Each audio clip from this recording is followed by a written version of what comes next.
This is week 2 of The Apprentice. So, last week they had to do an event task in South Africa, and last week's fired contestant was Shaheem. This week the candidates had to sell ice lollies to the public. The girls' project manager was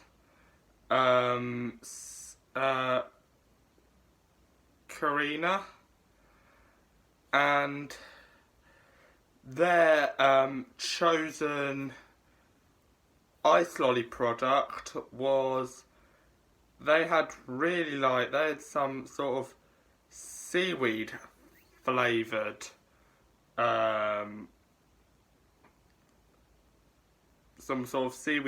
ice lolly. Then for the boys team, they had a strawberry flavoured one and then a pink raspberry flavoured one, which Alan Sugar said looks like Anne Summers are going into business with ice lollies. Or looks like Anne Summers opened an ice lolly shop. Because basically it looked so sexually inappropriate. I mean, God's sake. I mean, it looked like so. I mean, I dread to think of it. I mean, it got very runny, as well. Very easily runny. And then there was Thomas, who was roaring like a tiger last week. This time he sounded like it sounded like he had a raspberry in his mouth right away. This is delicious. And Thomas sold very well, actually. And with the seaweed on the girls' team, they had to cut off the seaweed. And for the sub-team, between Marianne and Lottie, there was a bit of Lottie trying to take over Marianne's sort of cell. And then the other unprofessional thing for the trade team is that they had to get out and trying to discuss figures, and they've always been like, with Karen Brady at the notebook going, like, literally so vacant. And Claude for the sales team, actually, on the boys team, actually praised Thomas, and I think I know Thomas's spot, selling, and I think he's going to be a bit like a coyote, in my opinion. Last week I had him a bit more down like an Elizabeth, Khadija sort of style, because I think Khadija 2018 was more like the sort of like Elizabeth sort of style. So yeah, I did actually think Elizabeth was more, Khadijah's more Elizabeth, so I think Thomas would have done that last week. I thought Thomas was going to be the one who would always be like, why don't we do this for 50 quid? Always butting in, always trying to be the best negotiator. And he'll probably go by the interview stage. Now I have a feeling he's probably going to go out like the same week as Coyote, week 7.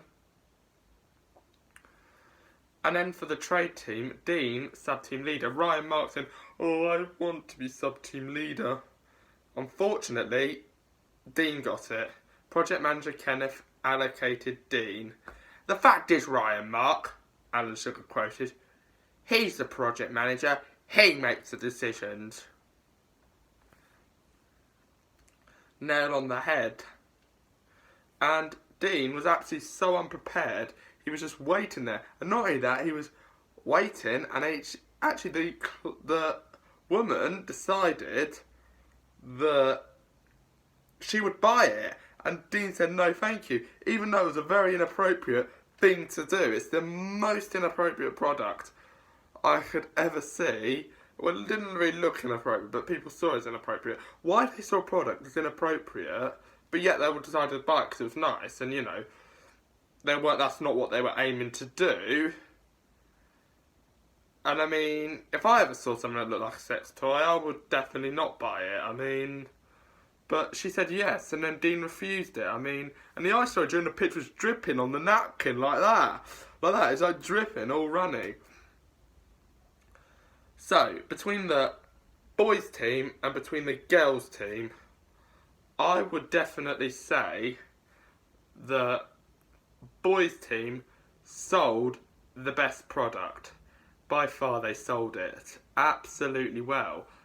That was a lot, and then especially with Thomas Skinner and all that, and then the girls had seaweed, and some of them at the sales stand, at Karina's sales stand, literally all just crumbled. They couldn't even sell some of the product. I mean, that is, and I mean, then basically, so for the,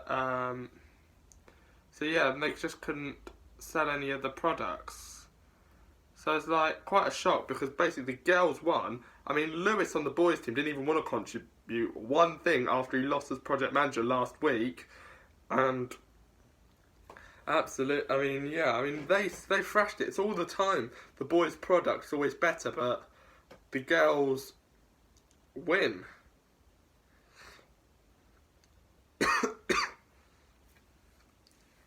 Then the girls go on a spa treat while the boys just get our second time in the cafe. On the trip, Lottie was like, if Marianne wants me to not hold you, that's fine, just leave it. And so the boys back in the boardroom. Project manager Kenneth brings back Dean and Ryan Mark. And I'm so surprised and Kenneth was the fired candidate, which is quite a shock, really. I mean, I think, Ryan Mark, all he does is actually complain. He always kept saying about making U-turns, made a U-turn, made a U-turn, made a U-turn. What more fucking U-turns do you want? Yeah, I mean, Michael McIntyre look-alike guy. So, but I think, in a way, Dean as well, second time in the boardroom, but Alan Sugar was to Ryan Mark, you're 19, and to Dean, you're 20. So get back to the house. And in a way, Kenneth did own an ice cream shop, and it was right up his alley, and he failed. So in a way, that was, it wouldn't surprise me.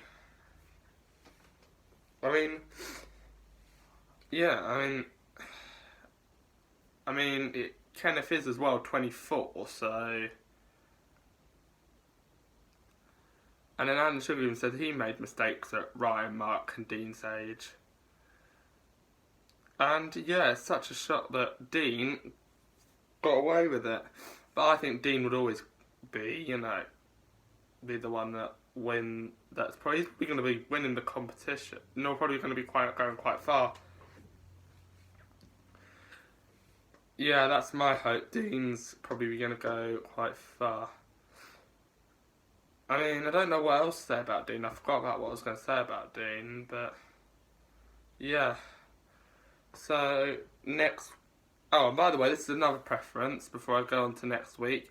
On the Tom Allen show, You're Fired show, they interview the panellists as to which ice lolly is their favourite. My favourite ice lolly, just to say, is a knobbly bobbly. So if anyone would rather comment to me their favourite ice lolly, and next week the candidates have to create and invent a new child's toy aimed at the 6 to 8-year-old market. So I will see everybody very soon for the next Apprentice review. Goodbye.